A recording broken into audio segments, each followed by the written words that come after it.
Iya, pemirsa masih bersama kami dalam Newsroom dan masih membahas terkait pelajar yang ikut turun aksi demo yang terjadi kemarin di depan gedung MPR dan juga DPR. Bu Putu, dengan adanya aksi pelajar yang melakukan demonstrasi, rencana KPAI selanjutnya selain yang sudah tadi kita sebutkan, antisipasi ke depannya seperti apa? Ya, antisipasi salah satunya karena maraknya pergerakan itu melalui media sosial, itu yang harus dilakukan upaya untuk pencegahan, jangan sampai kemudian pesan-pesan berantai itu terus menggerakkan. Itu kan motor penggeraknya di media sosial.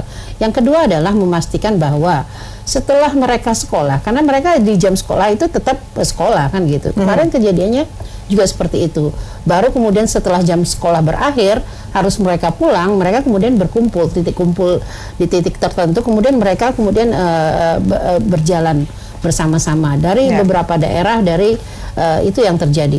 Nah, tentu saja apa yang harus kita lakukan, memastikan bahwa pasca jam pulang sekolah ini menjadi pasca ya waktu-waktu yang genting kan gitu ya. Itu yang harus kemudian diupayakan.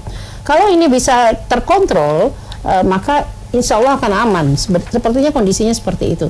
Tapi kalau kemudian ini tidak bisa dikontrol pasca pulang sekolah tanpa ada kejelasan, misalnya apakah itu mau melakukan kegiatan dan lain sebagainya, itu kan tentu kita kembalikan kepada pihak dinas pendidikan seberapa jauh menyikapinya. Dan juga kalau kemarin kita asumsikan bahwa titik-titik kumpul mereka pada saat mereka janjian turun dari kereta dan lain sebagainya. Polisi harus bisa mengidentifikasi, jangan sampai terjadi pergerakan massa dalam arti di mana titik-titik kumpulnya. Mereka sudah harus tahu, sudah harus bisa memecah itu. Jangan sampai kemudian ini menjadi mobilisasi. Ini penting, kalau udah mobilisasi ya mereka kan tinggal menunggu ini nih, aparat menunggu waktu kapan mereka sampai, anak-anak tersebut sampai di lokasi yang mereka ingin unjuk rasa. Kalau sudah sampai di situ, maka kembali lagi bagaimana penindakan yang harus mereka lakukan. Nah, upaya pencegahan ini saya pikir di titik-titik kumpul dan jangan sampai mereka terjadi perkumpulan-perkumpulan yang seperti itulah, itu yang harus diantisipasi.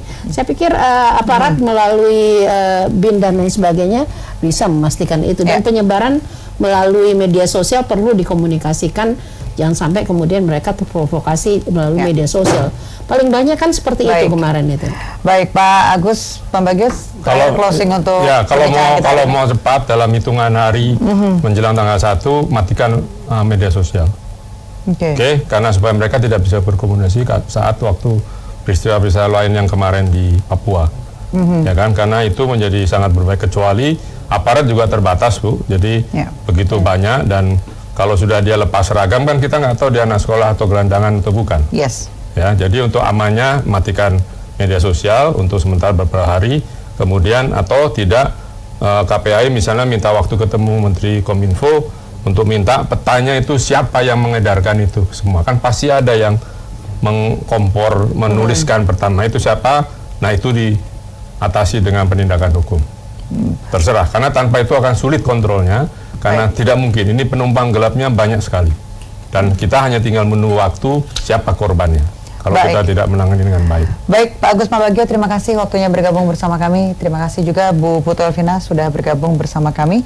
Dan pemirsa, sejumlah informasi dari mancanegara masih akan kami hadirkan, diantaranya Kota Biru di Maroko. Jangan kemana-mana, tetap bersama kami di Newsroom.